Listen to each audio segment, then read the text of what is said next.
to send in questions through the hashtag pay4 water, pay4water, and Katrin Chappelle will assemble those and give us only the easy ones. After this panel, there'll be a 20-minute break before the next panel. Before we get started, this is the orphan panel. I never thought I'd be running an orphanage, and yet here I am. As we were going through the water problems of California and the different kind of interests that we all have in water, we discovered that several areas are very well addressed, as Ellen pointed out in her talk, and where we're very well organized and pretty well funded. No one ever has enough money, but some areas are definitely much better off than others. And then we found the orphans. And this was, to me, like coming home, because my first graduate research project was looking at small water systems in the state of Washington.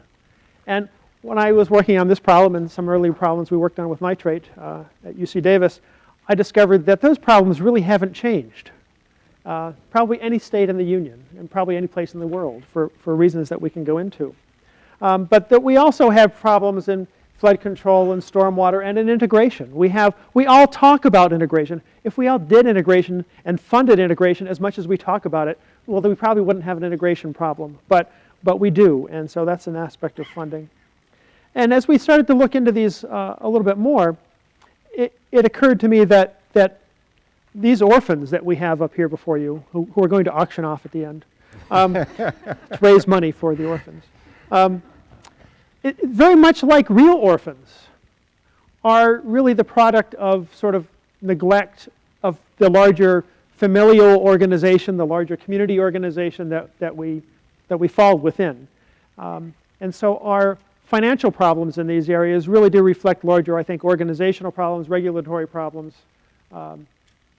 in the water community.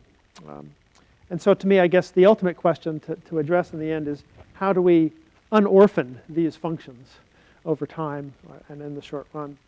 So we have really a great panel here that are individuals that all have considerable experience in these different areas, and some in more than one, many in more than one, actually, I should say. And the thing that I really like about this collection of orphans here before you is that they have had some success, for the most part, in not as much success as they would like, but some success in getting some financial basis for their work in these fields. The biographies are attached, so I'm not going to go through them at any length, but we have Curt Aikens from the Yuba County Water Authority, which does a lot of integration as well as flood control and all kinds of things. Celeste Cantú, who's with the Santa Ana Water Project Authority, SAPA, and she does everything, including integration. Debbie Davis, who's from the Governor's Office of Planning and Research, who's been doing a lot of work with rural communities and their problems. And Matt Fabry, who's been doing some really interesting and I think great work from San Mateo on stormwater. So we'll have a series of questions, a few questions to get things started, and then we'll have audience Q&A. The first question I'd like to ask is, we'll sort of go down the row for these, and then we can break it up after that. What are the most important financial challenges that your orphaned areas face? And those of you that feel orphans in multiple dimensions, you can feel free to comment on several of these. So Curt, we'll just go down the row. Simply put, it's there's more projects out there than there's sources of revenue. And if I can just take a little bit of time here, Jay, Yuba County is one of the poorest counties by any economic standard in the state. And the one thing that we've had the fortunate ability to do is develop a water resource, and that's been the key to our success. We have built the Yuba River Development Project. We funded it by revenue bonds supported by a power purchase agreement, but the voters voted 92% in favor of $185 million worth of revenue bonds. That was 2.5 times the assessed value of the entire county. And that was driven by two primary needs. One for water supply. Farmers were overdrafting the groundwater aquifer. The second one was flood protection. Severe floods have plagued Yuba County from the 50s on through the 80s and the 90s, and we've made some great success there. And so what we've done is looked at the county. The leaders had a vision of how do we make our resources within the county work, because there weren't a lot of other resources at the time, and we've been very successful. But even with that success, there's not enough money locally to go out and take care of all the projects. We've put $400 million with state and federal support into our levees. We've created integrated regional water management plans. We've done groundwater plans, groundwater monitoring. And then we've been able, again, with county leadership, is to go ahead and focus on the ability to transfer some water, our water resource, and that's produced the revenues for us to move forward. So I think the problem is a lack of tangibility. We've siloed water, like we've siloed so many things in the 20th century. I mean, the 20th century was the assembly line, and everything had to be kind of deconstructed down to its smallest little element. Then you try to find value or a problem, and then you try to fix it. And all unintended consequences were externalized, and you could just pretend they didn't exist. And since you were employed by another silo, it was easy to do that for a really long time because you weren't held accountable on a larger scale. So that was the 20th century, or maybe the second half of the 20th century for sure. And we accomplished a lot of things that way. But we also have a lot of problems. And in the 21st century, I think those are coming home to roost. And I think the orphans need to unite. I mean, the reason they're orphans is they have no revenue stream.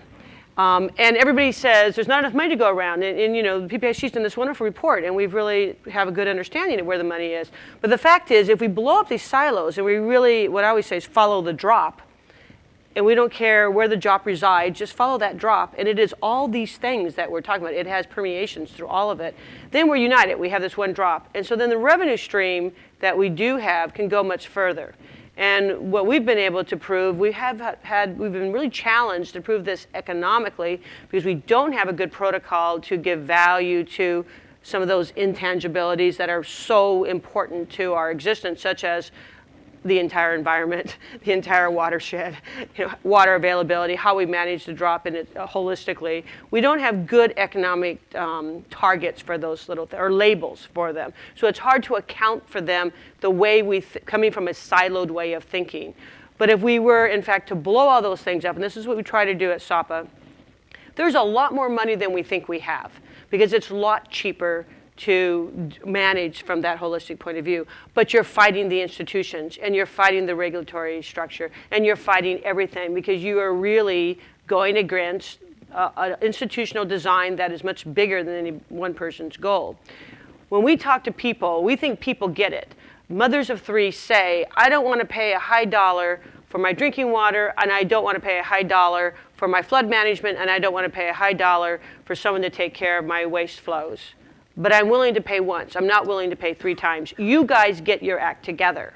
Now, we see ourselves as these distinct silos, but our customers don't see it that way. They don't know the fact that we've been trained in distinctly different skill sets, and we speak a different language, and we really don't hang out with each other, and we don't know each other's words, and we don't have much respect for each other's revenue streams, except for we think that we should get them. They say, get your act together, and it shouldn't be as hard as it is. So that's my take on integration. All right, I think we can all go home now. Everything she said, I think those were some of the comments I was going to make. But to put a finer point on the issue for disadvantaged communities without safe drinking water, the biggest funding gap there is operations and maintenance.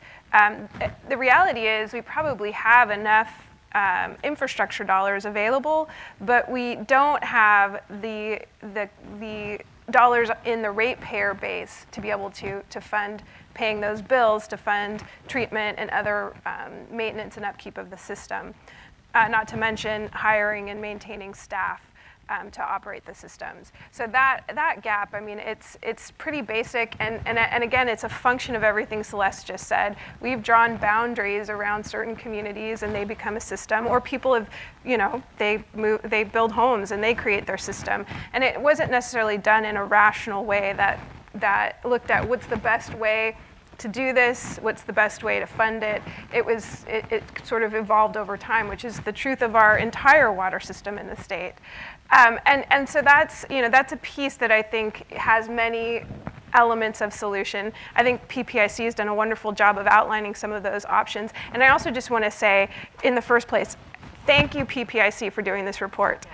I have been, I think, for 5 years saying we need an integrated financing plan for water in California, and this is such an excellent piece of work to contribute to that effort. And we also have that goal of doing an integrated financing plan in the California Water Action Plan that the governor released in January. So I hope this is the beginning of, or a continuation of that conversation and that goal. And I agree, the key element is integration. It's breaking down those boundaries that have created artificial limitations in our system and created duplication and redundancy. And I know redundancy can be good in some circumstances, but we need to distinguish where is that necessary and where can we find some greater efficiencies. And I think we'll find that we're better able to solve all of these challenges once we begin to dissolve those artificial limitations. I think in the stormwater world, there's sort of three main things that I see as our biggest challenges, and one is just the nature of what we're dealing with stormwater. Two, I think the constitutional limitations on stormwater are huge. And three, I think we just have a lack of vision for where we're trying to go with stormwater. And so I think the nature of stormwater, when we talk about, as Ellen put it, we're dealing with much more than just drainage at this point. We're dealing with a large variety of different pollutant sources and types of pollutants, everything from just stuff that you're dealing with from the general public to runoff from commercial businesses or industrial facilities. You've got runoff from construction sites. You've got issues with municipal activities and road maintenance projects. And then you've got challenges with really sort of ubiquitous societal type pollutants like trash and litter. That we're now being sort of forced to solve something that nobody's been able to solve for decades through a stormwater permit. And you've got things in the Bay Area, we're dealing with mercury and PCB pollutants in the Bay. And so you've got sort of these ubiquitous pollutants that are spread out through the entire urbanized areas and are running off of all of our impervious surfaces. You've got pesticides. And so trying to deal with all of those, which in a lot of cases require different approaches and different solutions to make them happen, makes it very challenging when it's sort of all lumped together. The constitutional issue is really big, and we're in the midst of potentially looking at doing a countywide funding initiative to do the Prop 218 process and put something out to our property owners. And our current estimates of our annual funding gap for our 21 agencies in San Mateo County is somewhere around $35 to $40 million a year. We'll be lucky if we could get a third of that through a voter-approved initiative, and that's, you get sort of one bite at the apple with that kind of thing. You don't get to keep going back each year and increasing it because you have to go through the voter approval process. So I think when we're talking about the kind of rates that people are willing to pay when they are given the opportunity to vote on it, you start talking about, I think, what Ellen alluded to in terms of annual amounts. And so we're talking about a single family home paying maybe $35 a year, when in reality we need to be talking about $35 a month for a household. And you just don't have the ability to get people to agree to pay that much when they have the opportunity to vote on it.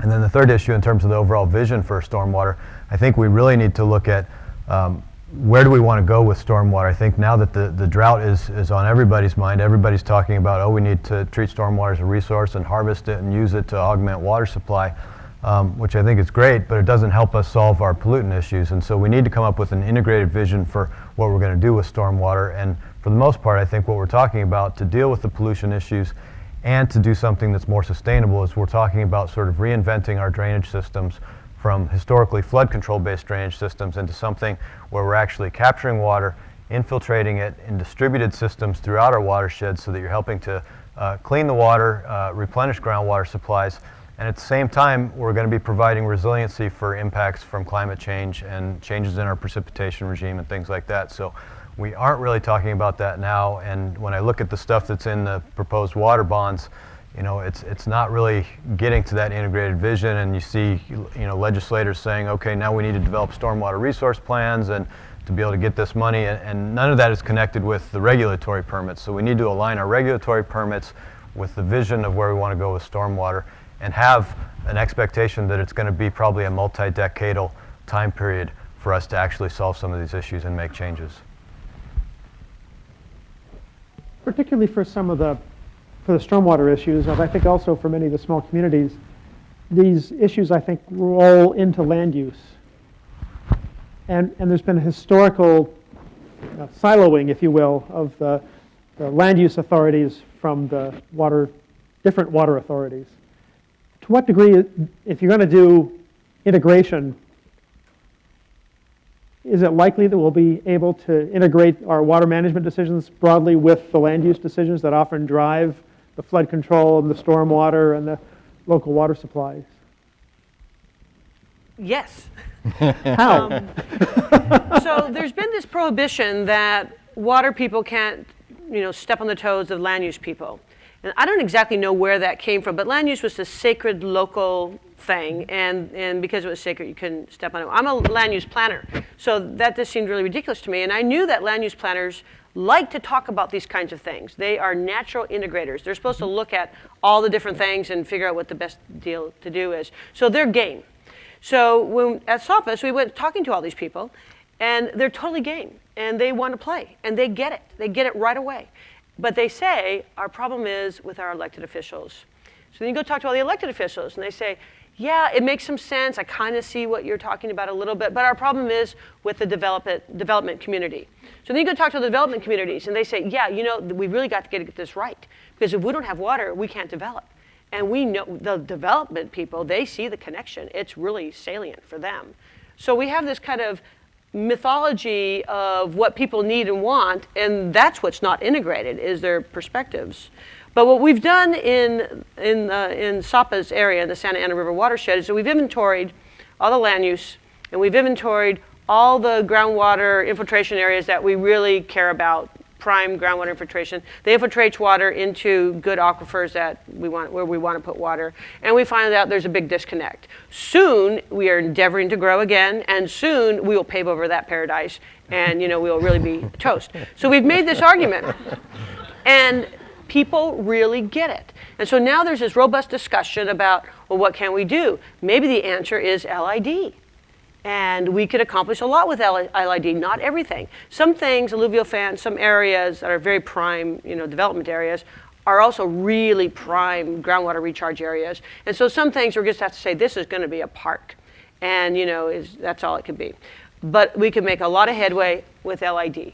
So, I think LID is largely our path forward. And that helps on so many of these orphans, not farm worker communities. Farm workers are just subsidizing our entire food system. So that's that problem. I'm actually glad to hear you say that, Celeste, because I actually think we don't make it as a state unless we do figure this out. And I actually thought it was a much thornier problem than you just described. I see the light now. We need the food tax. Yeah. I think that the reality, again, gets back to what you said earlier, which is from the person who's, getting up in the morning and taking their kids to school and going to work and coming home, it actually makes more rational sense to them than it does to us, because we all, we have in our minds these boundaries. And so I hope you're right, and I think that the path forward is to get to get those people in the room together, the planners, the builders, and for you're doing it already on the local scale.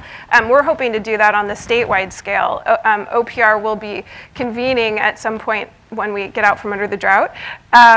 We'll be convening a group of land use planners and water agency folks to talk about what opportunities we have.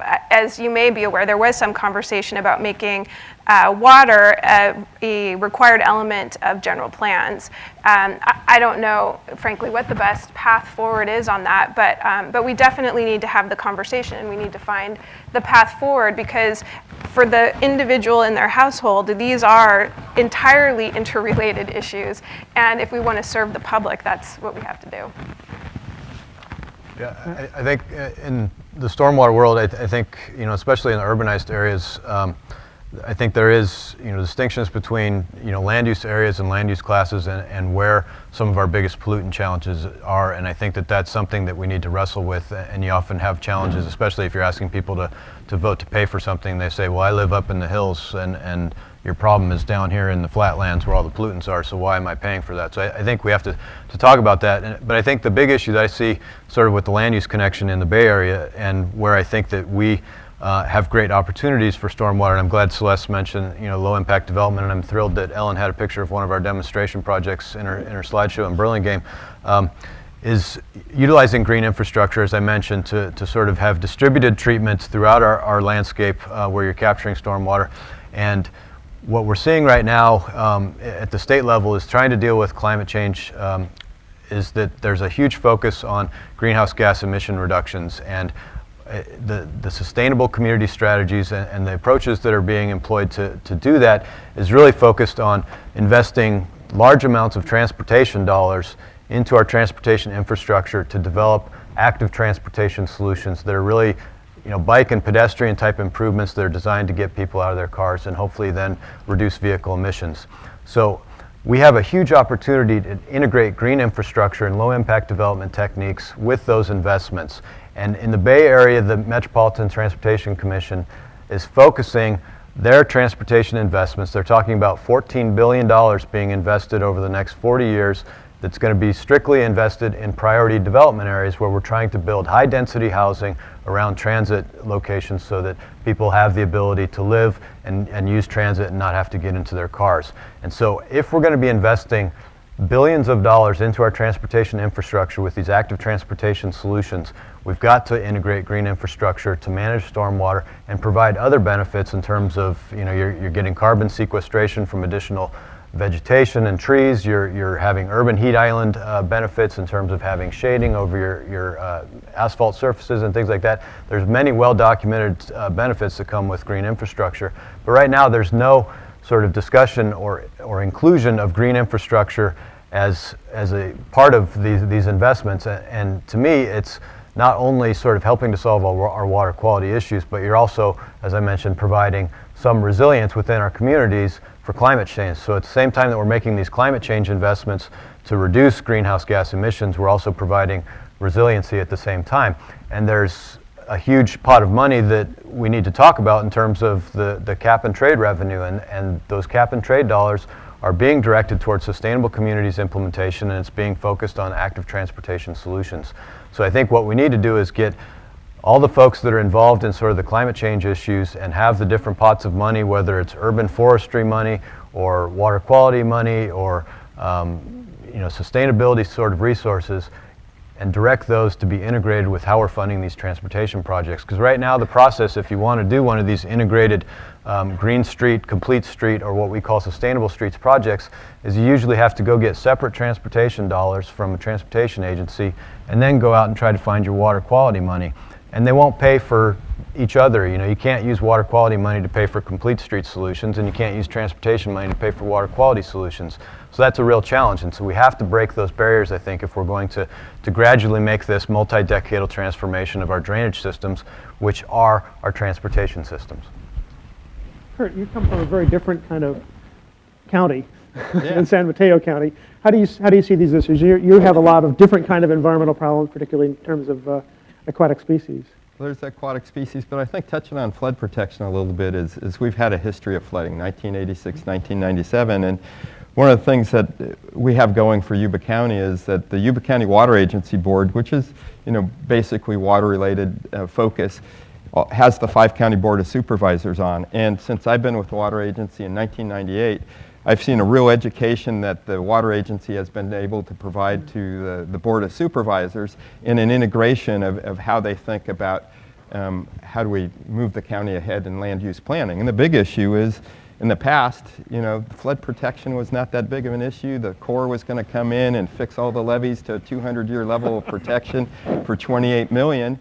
And then what we find out is we have a flood, and then the Corps standards go up and everything. And I've seen this big shift in paradigm of all the elected officials there of we really need to create sustainable floodplain areas. Our best use of those areas are ag, but where we have urban populations, we need to go out and protect those urban populations. And so by having those county board of supervisors also sit on the water agency board, there's been this integration of land use and water policy that has just kind of happened on a natural basis because of that. Probably a much more effective way than Yes. having extra meetings.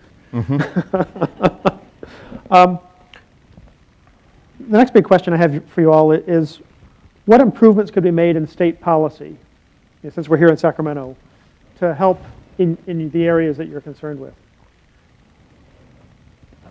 You know, YCWA has been fortunate, when it comes to regional issues and state policy. Our watershed boundary, the major portions of it, pretty much align with our project. The Yuba River, the groundwater basin is contained within those. The political boundaries are much the same and stuff. And so, from our perspective is we've got a system where we can work through these issues and make it work. Where we've needed help is really on the funding side of things. And just to use another flood control example, is one of our problems was we didn't know how big the problem was, how much it was going to cost to fix the problem. And we were fortunate that there were some Prop 13 funds that were available to do problem identification. And it was those problem identification funds funded at 100% that allowed us to get a handle on the issue and then work out ways to go ahead and find solutions between the state government, the locals, and move a project like that forward. So, I think those problem identification funds are really key to helping the locals solve some of their problems. So you essentially had a regional authority already with some additional sort of physical stimulus from Yeah, state and funds. we simply don't have those local funds to do all that. And it also, quite frankly, helped us integrate the environmental side with the flood protection side. Part of the requirement of the funding was to get together with an environmental group.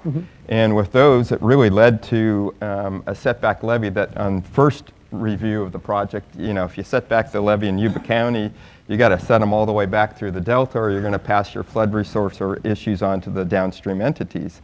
And it was the pushback from the environmental people we met with that said there's got to be a way to do it. And so we had the engineers take another look, and we figured we could set back levees, and we set back 6 miles of the Feather River levee at an additional cost of like $180 million. We had to sell $78 million worth of bonds to fund the local share of that. But what they found is they set it back, you still have this hour house glass effect downstream that didn't keep any more water going downstream.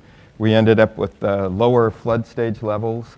We ended up with habitat improvements of more floodplain so the river can meander, and dedicated some of those lands to habitat improvements and things. And so that was a great success for us. When you look at some of the greatest accomplishments at SAPA, and SAPA's been around since 1968, so it has a long list, and you kind of deconstruct those, you see that many of them started with the Regional Water Quality Control Board Executive Officer, Jerry Thiebaud, who said something like, the Colorado River brings in so much salt, and that's a real problem. Maybe we shouldn't allow that. So that's a ludicrous position, everybody would agree on. But just the fact that he raised that, so everybody goes crazy, their heads blow off their shoulders, and they say, oh my God, the end of the world is here. What can we do? And Jerry says, maybe you should study it, And out of this came an investment. I mean, the regional board would never have been able to afford to pay for this, and they actually never could have. But all the water suppliers who have money said, we got to throw money at this, and we got to study this, and we got to really understand it so we can fight Jerry and put him, make him back down. And they said, okay, Jerry, we're gonna study this. We're gonna have a task force, which is one of our things that we always have task forces. These task forces go on forever, and it's really good because then everybody gets to know everybody, and they no longer see them as the other. They see them as the guy I sit next to whose daughter broke her arm, and I told him of a good doctor, and they have relationships. And 3 or 4 years later, we get a brilliant salinity management plan that we never would have gotten if Jerry didn't say, the Colorado River, maybe we should cut that off, And he said that on a number of things. So if you deconstruct and you go back, you go, somebody had the will and a little bit of authority, but I don't even know if he had enough authority to do any of the things he was talking about, to start this.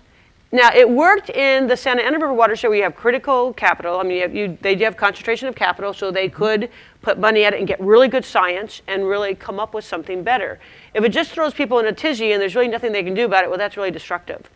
But that's an important role, I think, that the state has to play, is this kind of authority figure that strategically raises issues or the specter of issues.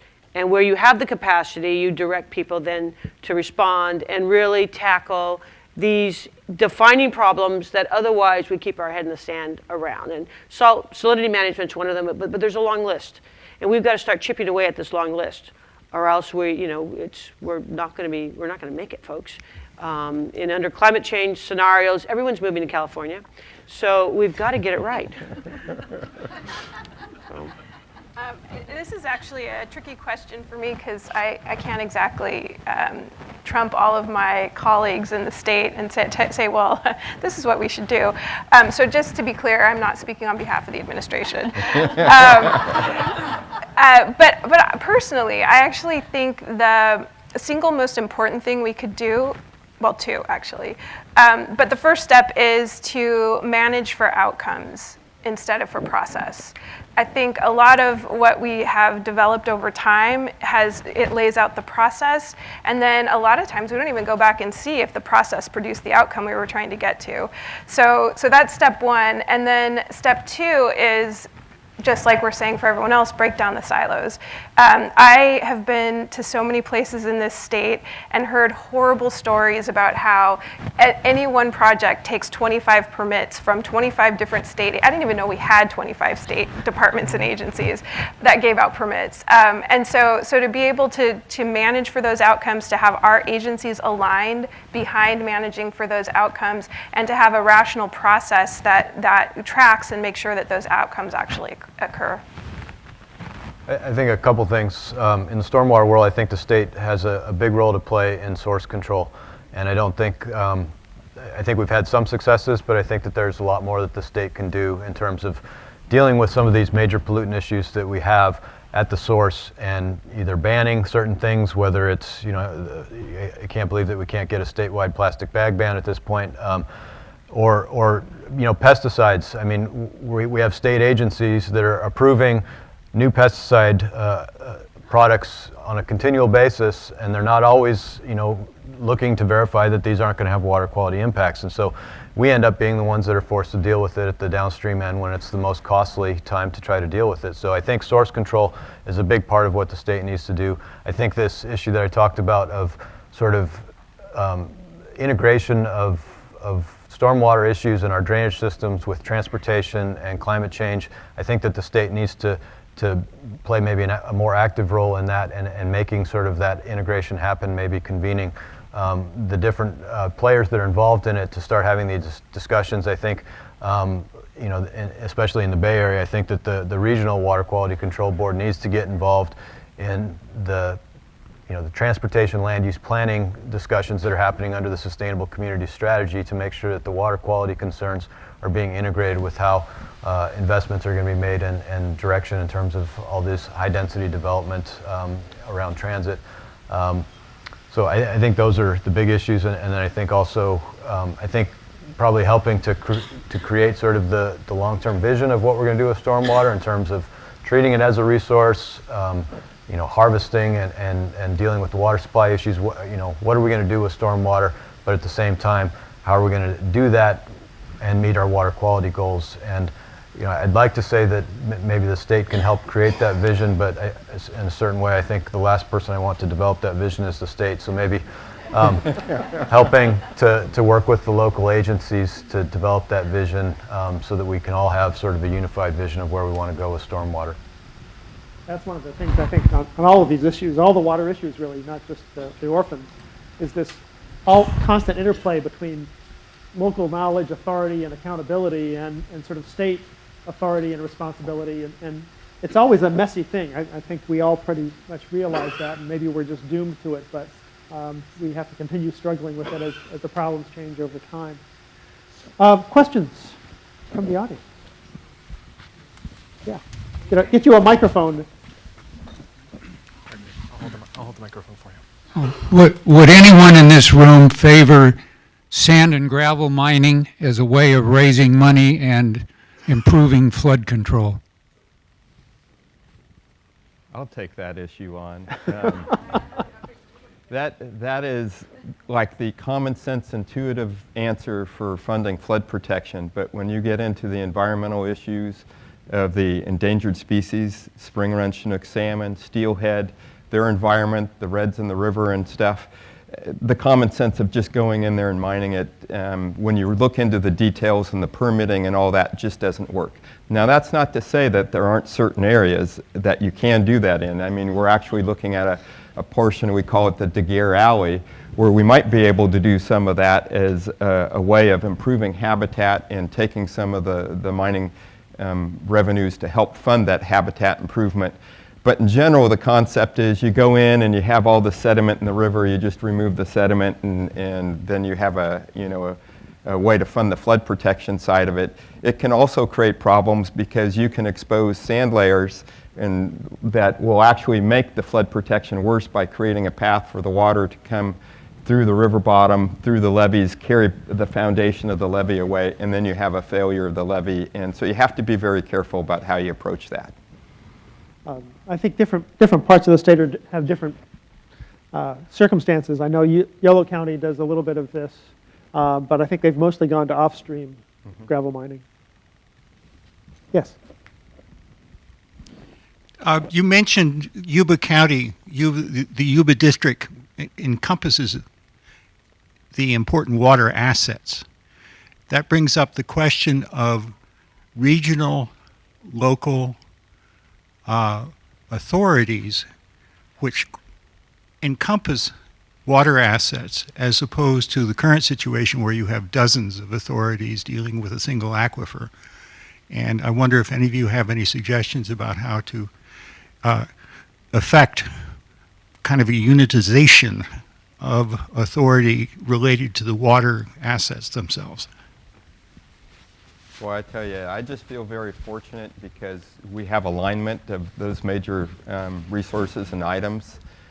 I can't imagine doing my job and having to deal with some of these regional issues. It's just really tough. And I just think, we were fortunate in how the county was put together. And I remember reading a book years ago about how some hydrologist said we ought to lay the state boundaries by watershed boundaries. That would have been very smart. We're not there.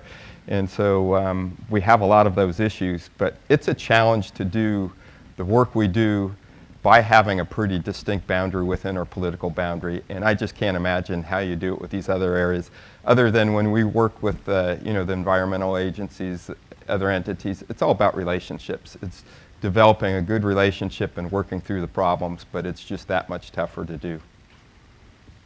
As an addendum, I haven't suggested that the state approach I haven't seen the state approach the problem with making better decision-making units by encompassing the resources in a given area under a single authority. And I was wondering if you guys would care to comment on that as a way. I think the state has tried to do a little bit of that with their integrated water management plans, but I think that's probably only a first step. Yeah, and I would just add, I think what we've learned very well is that there's not a one-size-fits-all in California. It would be nice if there were. And so we're really relying on locals to figure it out, to figure out what's going to work best in a given region. Certainly hoping that IRWMs are part of the process that brings people together to have those conversations. So the Water Board is currently organized by Watersheds, which I think is the one true unit of measurement that we should respect. And that was Powell who said that, and I think he got it right, for sure. That's the way the drop flows. And to do anything counter to that is just a waste of energy, I think.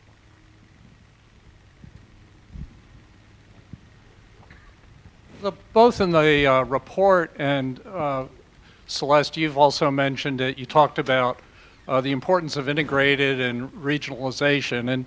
And when England went through this, they regionalized the country into 7 major water districts. And because it was Margaret Thatcher, they also privatized it. So it had a double effect. And it's not clear, but Japan has also essentially regionalized all its water. And that's a question. In the Bay Area, we're more balkanized than the Balkans, and it's hard to imagine how we would integrate without some sort of regionalization, but the political difficulty of regionalization is hard to understand how that could ever possibly happen. What's your sense of the chances? Is there any other way to integrate without regionalization effectively, and what's the chances of regionalization? You know, we see the rest of the world is ahead of us. We need to catch up. It's just everywhere you look. I mean, there's all these case studies, what Australia did, and what South Africa is doing, what Europe is doing. You mentioned Japan. We're really behind. We are way too grounded still in our institutional definitions that grew out of the 20th century, and we've got to get past that, because that's definitely in the way of the way our money flows and in so many ways. So, I mean, that's just something we've got to bite the bullet. Institutions have a life of their own. I mean, they're really robust. And that's the way we've organized things. But I think that really has got to change.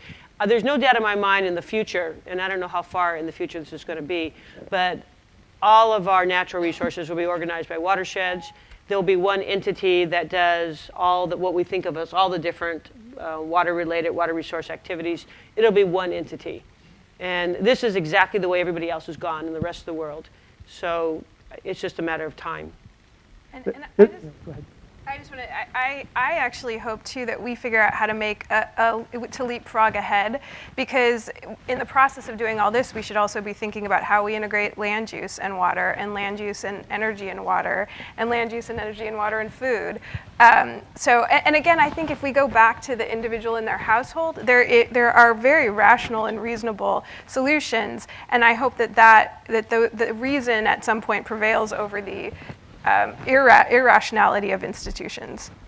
I just want to point out that the regionalization that Celeste was suggesting is sort of what we suggested also in our 2011 book, Right. Energy California's Water. So we have some ideas, and other people also have ideas along those lines. If you look internationally and sort of over the course of history, as regions develop, they tend to integrate in this way. My favorite example is the Netherlands, which is famous for water management. If you go back into the 1800s, they had 3,000 different water boards, local water districts, levy districts. By the time they got into the 1950s, they were down to about 300 or so of these water districts. And now after several floods, they're now down to 24. And all of those have higher level national authorities that make them adhere to particular levy standards, water quality standards, and things like that. And we've certainly moved that direction here, where we have local water utilities, which have a lot of autonomy in finance, but we have sort of state and even national authorities on the water quality regulations, and even on the flood control side with levee management and such. So it's never as fast as we would like, but I think we're slowly drifting in that direction, as is everyone. We have a question from Twitter, from the universe of Twitter. From the universe. So for ecosystems, where those who benefit may not be the ones who did the damage, how do you decide who pays?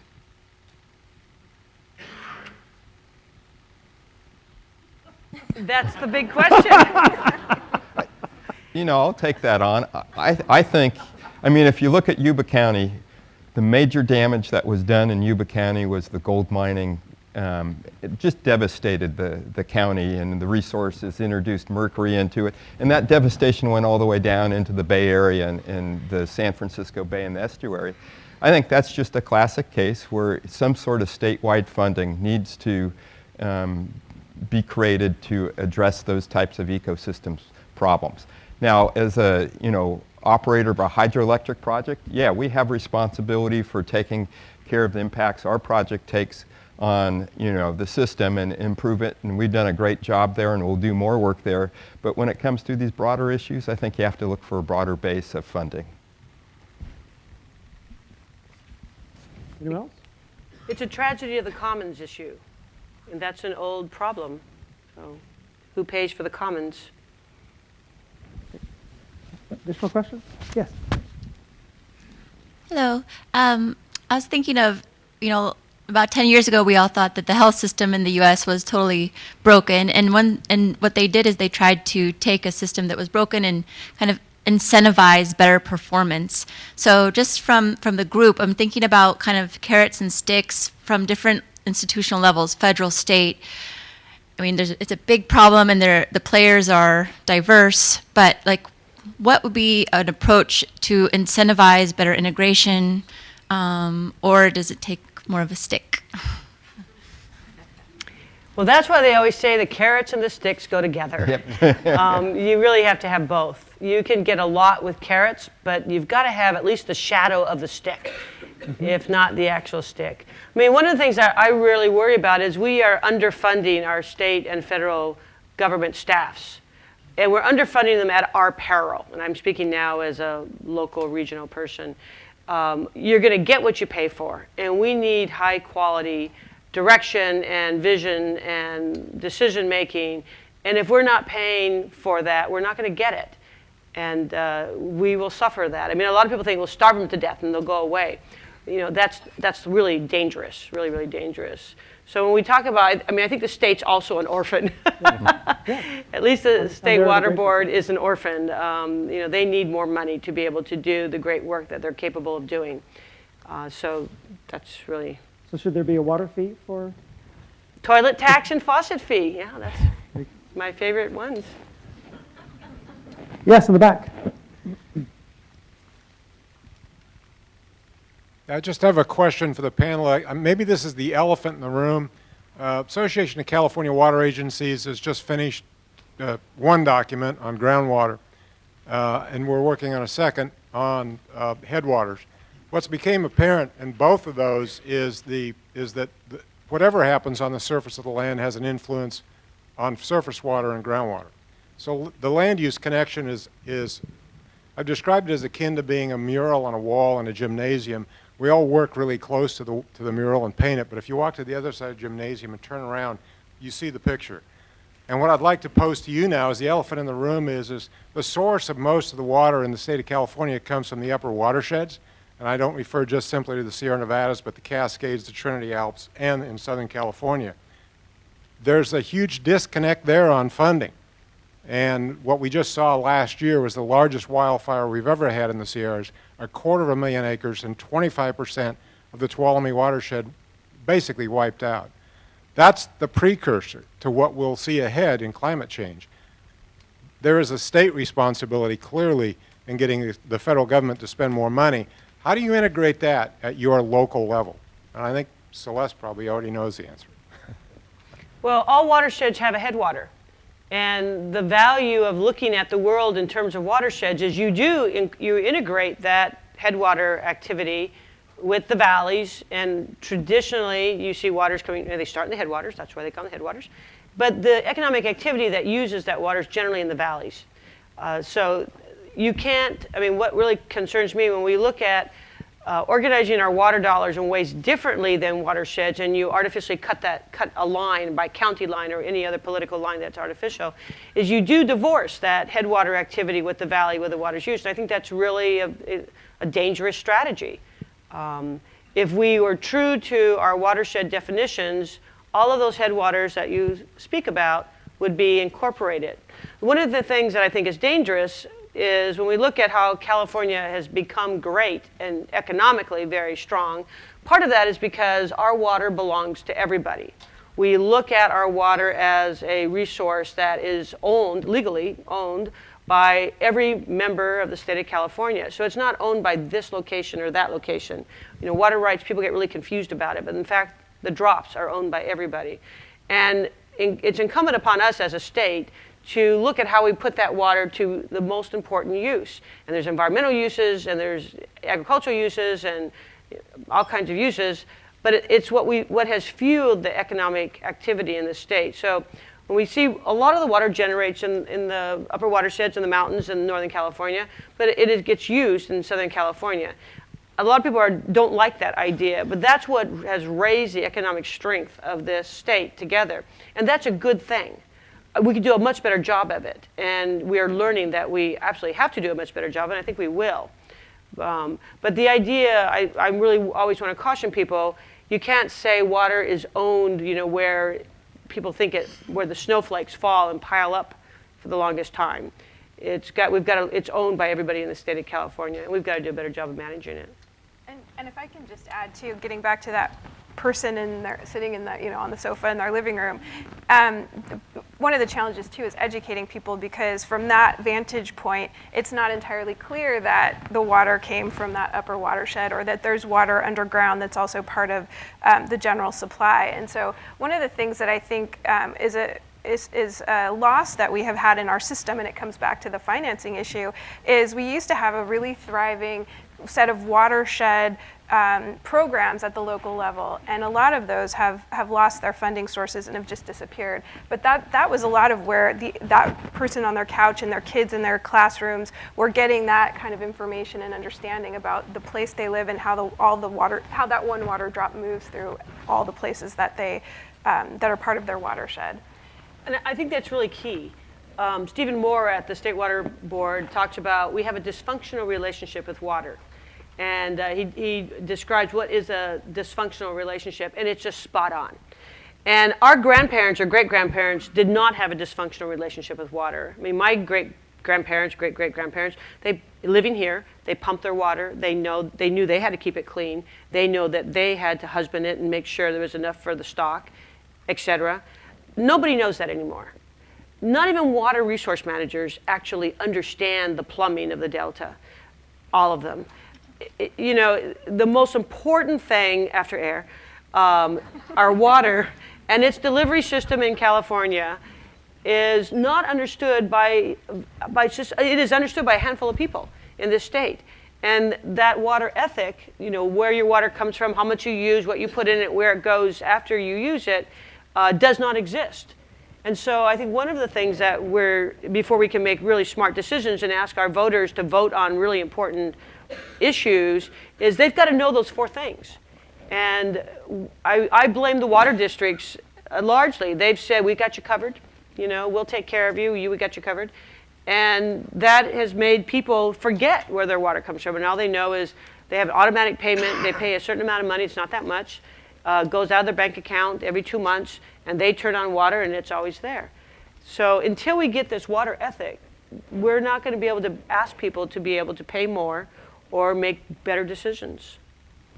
And I agree with a lot of what you said, but I think some of the entities that know the water resource the best are the local water resource managers, and the people I deal with really look at all aspects of this, and we can't leave that group of people out of this discussion. Education absolutely has to happen. I think a lot of the water resources managers understand the broad use of the water and the implications, and we really want to be part of the solution, but we also need some tools to do so, and that can be, when you look at watershed types of funding, I mean, the Yuba watershed, it's overgrown, there's too much fuel there, a fire can come through and create great havoc, and that doesn't do anybody any good.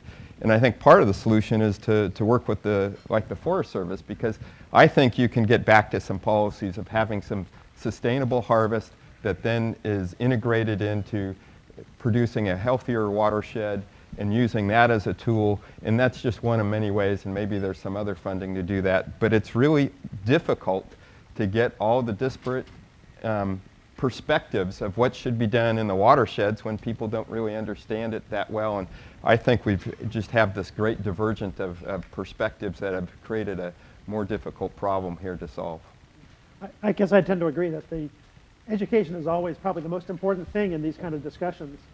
But I'm sort of sobered up when I think about, okay, where in the world do people really know where their water comes from? Where in the world does everybody know where their water comes from? They're when the girls are walking to the well. That's right. When the girls are walking to the well with a jar on their head.